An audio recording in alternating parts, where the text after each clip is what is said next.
সায়েদ Ahmed Romania ওভারসিজের বাটফার Abu সায়েদকে আজকে কোর্টে তোলা হয়েছিল 5 দিন রিমান্ড শেষে।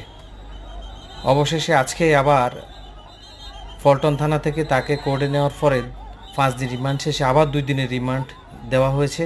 এখন সিএমএম কোর্টে আছে, সে আদালতের 4তলা ভবনে আছে, অবস্থান করতেছে। আগামী 2 দিন পরে তার আবারও নতুন করে বিচার কার্যক্রম শুরু হবে। আপনারা ভিডিওটি সর্বোচ্চ শেয়ার করে দিবেন। বাংলাদেশের আইন শৃঙ্খলা বাহিনীর প্রতি উদাত্ত আহ্বান থাকবে, এই সমস্ত দালালদের আপনারা কেউ ছাড় দিবেন না।